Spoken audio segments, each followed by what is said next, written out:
Hello, my name is Cody Lennon, and today we are going to be talking about the future of ecotourism.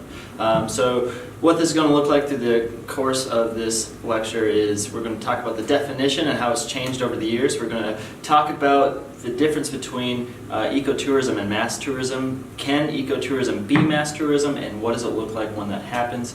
Then we're going to follow that with public policy and what it's going to look like in the future and how things might change. And then we're going to finish the day off with modified spaces and kind of how virtual reality might fit into that.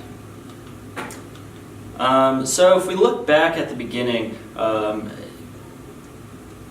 definitions of ecotourism, one of the very early ones back in 1990 was tourism that consists in traveling to relatively undisturbed or uncontaminated natural areas with a specific objective of studying, admiring, and enjoying scenery and its wild plants and animals, as well as any existing cultural manifestations, both past and present, found in these areas. So perhaps an issue with this is that it says that it has to be some relatively undisturbed or uncontaminated natural area. But if we look into the past to maybe even our modified spaces lecture that was early in the semester, we know that undisturbed areas may actually fit into some ecotourism activities. For example, we saw where they have changed mining areas into these really cool natural biomes and etc. Or if they were to take these train cars and change them into these coral reefs. And with that, you can actually justify a contaminated or disturbed area and still use it in an ecotourism context. One of the very first sentences on page 2 of the book essentially involves the observation and appreciation of wildlife and other aspects of natural environment while minimizing the related ecological and sociocultural cost. The problem with this is using a definition, which we will not use for the rest of the day, is that it starts out with essentially. And with a definition, we're looking for definitely. We wanted to make sure we know exactly what this is, so we're still not going to use that one. Their definition at this point is, from 2015, was responsible travel to natural areas that conserve the environment, sustains the well-being of local people, and involves interpretation and education. So this is a little bit better of a definition, but it still kind of limits us because we have that definition with travel in place. And if we look at different sorts of tourism, it is assumed that travel fits more into a sustainable tourism, where ecotourism is more based on the ecological conservation and the educating. So that would limit us for what we'll be talking about later with a virtual reality or staying within the confines and using ecological.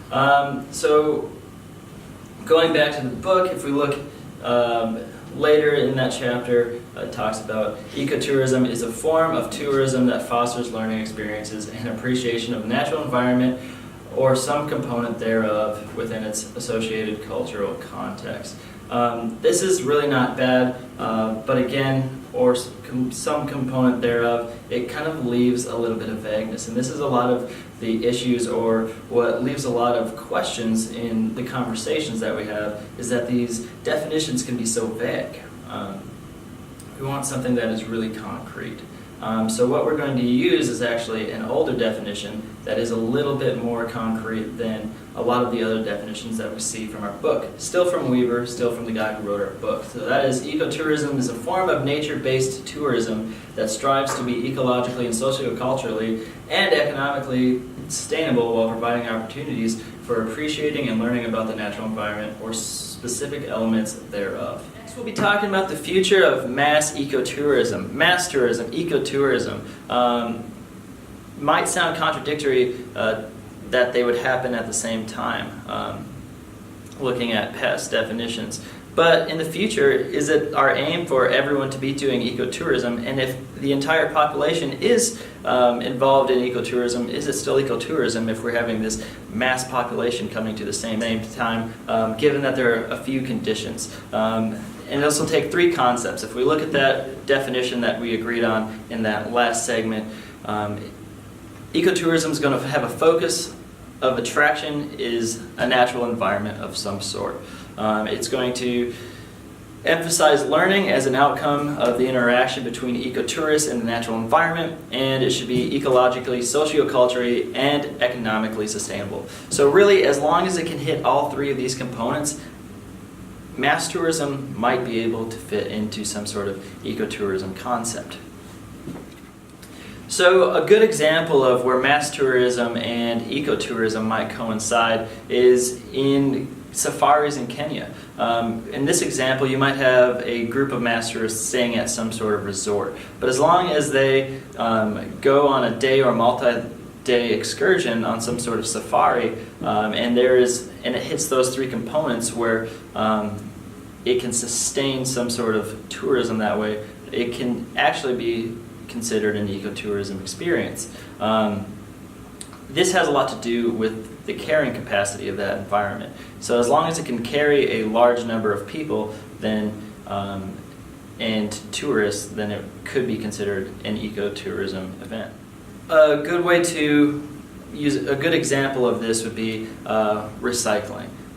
Whereas 15 years ago, it wasn't the norm. It was something that was up and coming, but not everyone was doing it. Not everyone knew how to do it. It wasn't as easy as it is today, where there's a recycling bin at every corner, in every office. In the future, this brings the question, is ecotourism just going to be more accessible? Is the knowledge of how to do it going to be more accessible? And how exactly would that look like? We're going to talk about the future of public policy, and how we're going to look at that is we're going to look at what's happening today and how that might affect future policy makers and the future of the population of ecotourists. So how we're going to look at this is through something called generational replacement theory. And basically what that is it's a theory that explains that an era which a person is born affects the development of their view of the world. Our value systems are shaped in the first decade or so of our lives by our families, our friends, our communities, significant events, and general era in which we are born. So if we look at that and we look at what's happening today, for example, Grand Staircase Escalante and Bears Ears National Monument were just taken away as national monuments. They're no longer national monuments after they were declared by Obama. Trump decided to allow them to be used, and they're no longer public lands. So the question would be, with these events happening and how the public is responding to these events. So we see a certain part of the population that is in great support of removing Bears Ears as a national monument, where we have another side of the population that is very against in preserving, they're in favor of preserving Bears Ears National Monument. Based on what the youth sees in this time and how they interpret Bears Ears being removed will then dictate how they will grow and shape ideas. And this will create a platform for the future of the policymakers. So they will make decisions based on what they saw. Okay, so some final takeaways from this lesson are that things are changing. People are changing, definitions are changing, everything is changing. And as definitions change, as people change, and as these events are happening, it gives us an idea of what the future might be. And it gives us a good conversation of what this might look like. So in the future, how could the definition of ecotourism be changed? Is virtual reality going to be a part of ecotourism? Is that going to allow different opportunities for a new population of people to implore in these different things? With that, mass and ecotourism. Right now they seem very different from each other. How will those definitions change? How will the accessibility of these types of tourism allow them to coincide with one another? And lastly, public policy. As people change, how is ecotourism going to change with these policies that are being put in place?